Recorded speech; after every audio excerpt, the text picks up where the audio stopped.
different sensors, but I think it's just because I haven't driven it enough. I've got 50 miles on this thing, so anyway, yeah, super excited because I'm now legal to drive this thing on the street.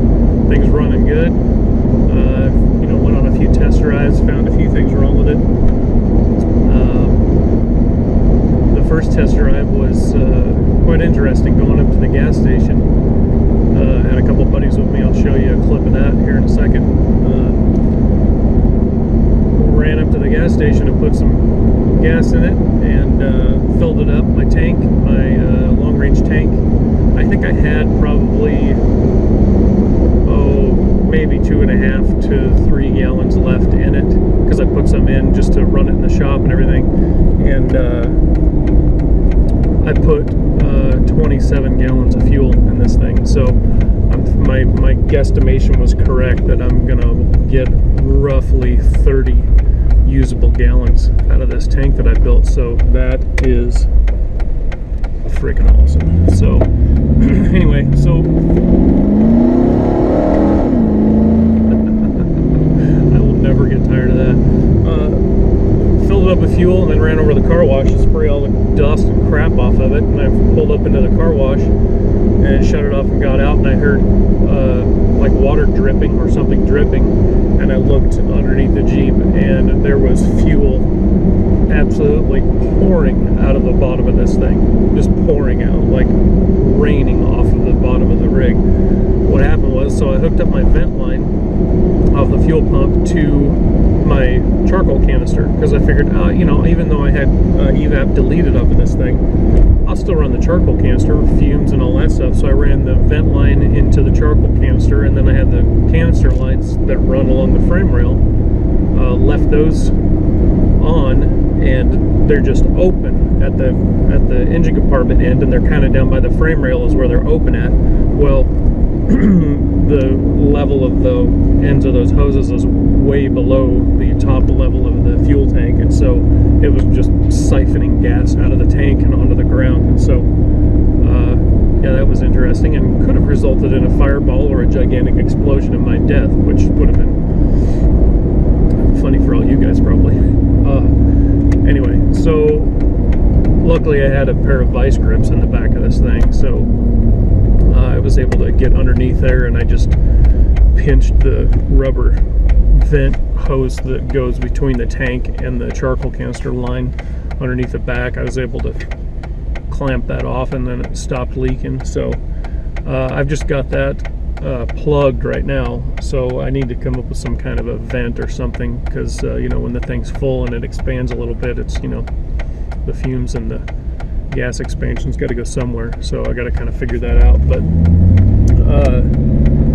yeah, so that was fun. This thing absolutely runs like a dream.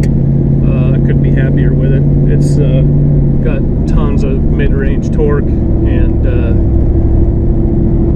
drivability is really good. My cruise control switch works. So I had to calibrate my Intellitronic speedometer because it was way off. It was reading like half. Those gauges come from Intellitronics to accept 8,000 pulses per mile, and the GM VSS is 4,000 pulses per mile. It's super easy to calibrate this, so you just hit a button, drive a mile, hit the button, and then you're calibrated. So I got that done. My fuel gauge wasn't working either, and I don't know what is on this project, but grounds seem to have been my nemesis on this project. It ended up being a bad ground on my fuel sender, so fixed that, and now my fuel gauge works. My temp sender, I got one of those Autometer adapter deals, LS adapter kit things for the temp sender that goes on the passenger side, back of the passenger side head, and the temp sender was reading about 40 to 45 degrees low. So I sent Autometer an email. They had me check a bunch of stuff, do some resistance, some ohm readings on some things, you know, body to ground and a few other things, and I sent it back the numbers, and they're sending me another sender, so I think I've got a bad sender. So hopefully that'll be fixed here soon. I'm hoping to get that here in a couple of days. As far as the Jeep, I gotta finish putting the interior back together. The center console's not in yet, and I've got my track bar bracket's loose and popping, and you know, there's a few other little tidy up items here and there, but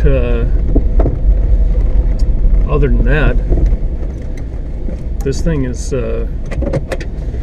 pretty much ready to start driving as a daily driver, which is really excites me because I'm really sick of driving the thing I've been borrowing. So anyway, I'm gonna cut here and then talk some more in a minute. All right, so to continue where I left off a couple days ago, I think, mission's done. Thing runs awesome. A couple things. So I got the alternator hooked up. Ended up being, so I had there were four pins. It's a 4-pin plug on the alternator, and I had the L terminal hooked up through a lamp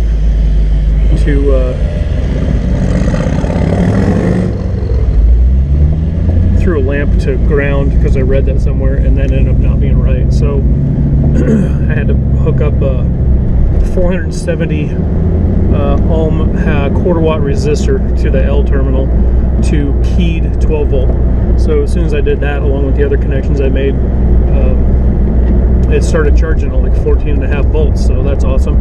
And I also, this alternator is 160 amp Delco Remy DR44 alternator, so I should have plenty of power to run lights and a winch and all that kind of stuff with 160 amps.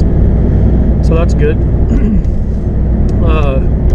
I built my own tensioner for the serpentine belt.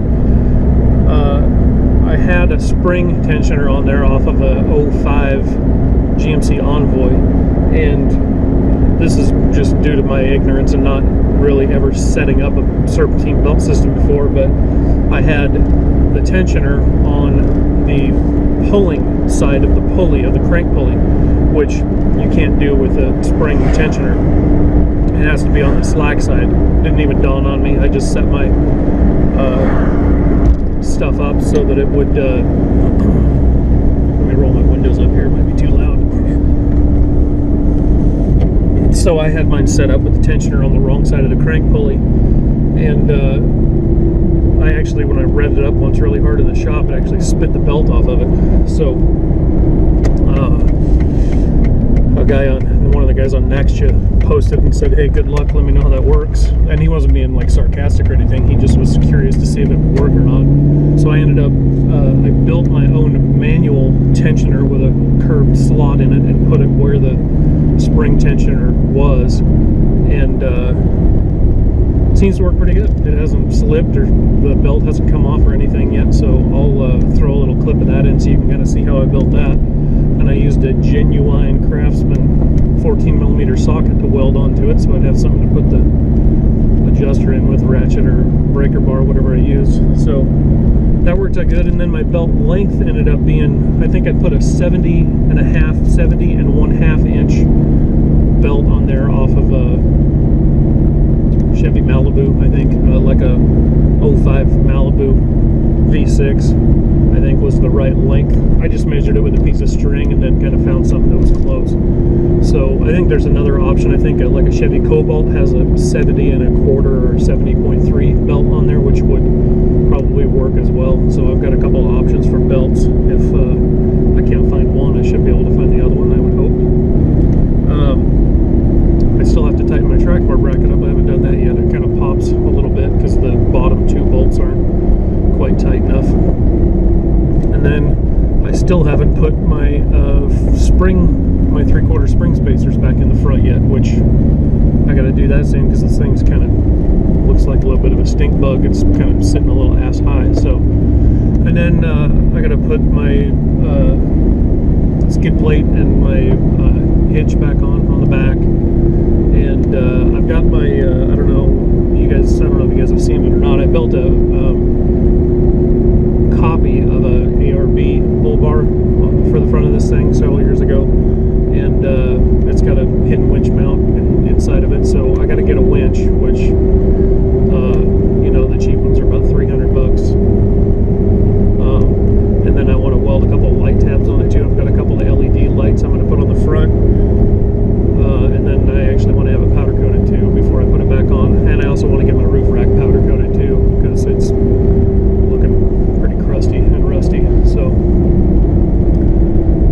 a few tidy up things, and then other than that, then it's you know, kind of getting some switches and stuff kind of remounted in here for my air compressor and my locker switch and stuff, because those are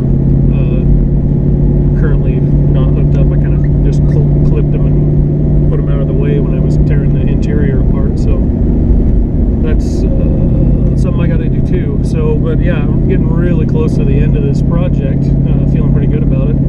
Later here in the video, I actually took some family members out to get reactions to the new horsepower and the new the way that it runs now, which pretty interesting to see their reactions. So that'll be kind of fun. I'll throw those in at the end.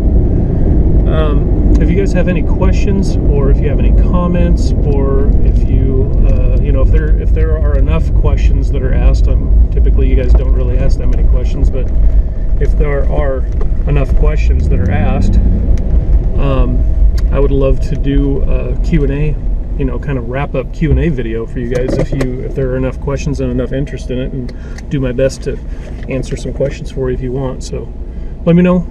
Throw a question down there if you want. If there's only a few, I'll probably just answer them in the comments. But I do plan on doing kind of a wrap up video here in a couple weeks after I put some miles on. I've only put like 120 miles on this thing, so after I get through my first tank or second tank of fuel, you know, I'll probably do a wrap up, do like a cost breakdown for those that are interested, and you know, just kind of, you know, pros and there really aren't any cons to doing this swap, but you know, kind of what I like and how I did things, and you know, things I learned in the process. So anyway, that's it for now. See you guys in the next episode.